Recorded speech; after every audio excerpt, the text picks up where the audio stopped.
Once, in the small village of Eudaimonia, there lived a man named Lucius.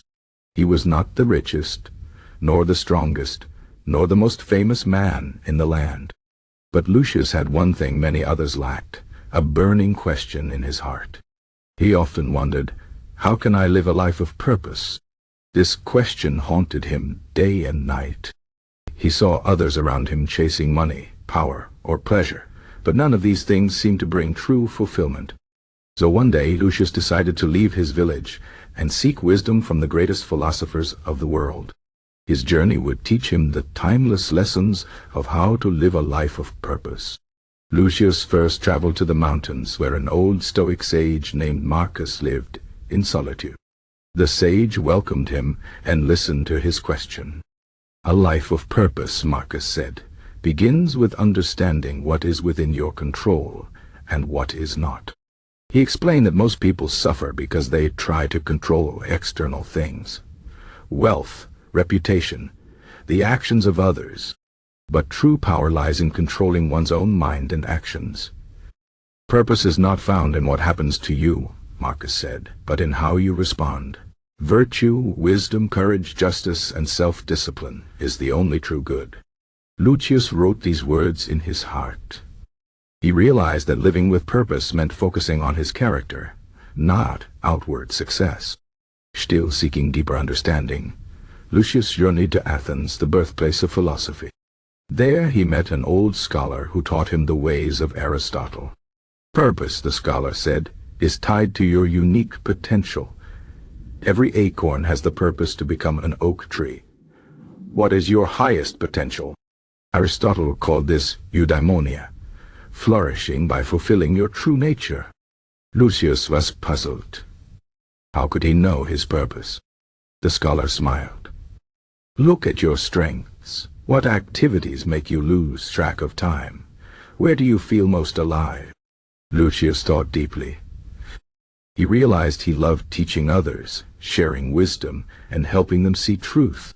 Perhaps his purpose was to guide others, just as the philosophers were guiding him.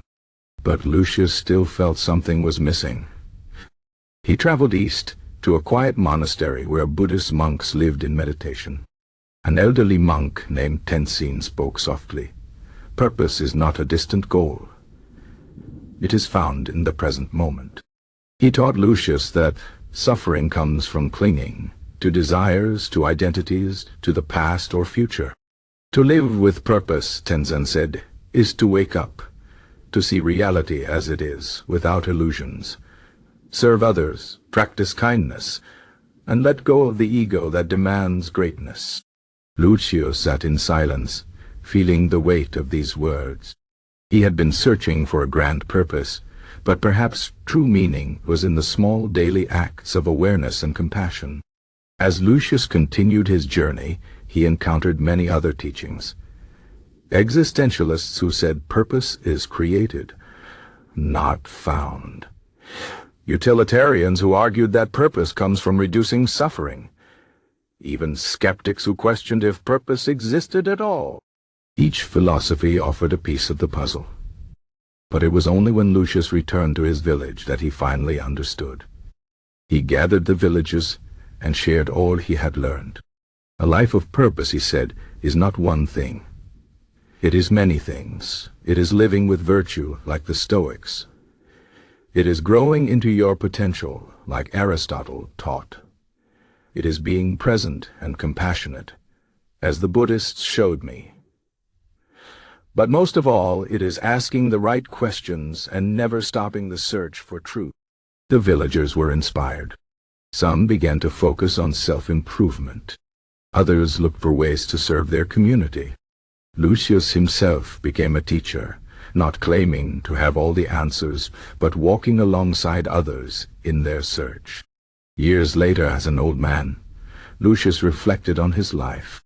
He had not become rich or powerful, but he had lived with intention, grown in wisdom, and touched the lives of many. And in the end, that was enough. The story of Lucius teaches us that philosophy does not give a single answer to the question of purpose. Instead, it offers many paths, all leading to a life lived deeply, thoughtfully, and meaningfully. Purpose is not a destination. It is a way of walking the road. So ask yourself, what can you control? What strengths can you grow? How can you serve? And most importantly, will you choose to live with awareness today and every day? The answer to these questions is where true purpose begins.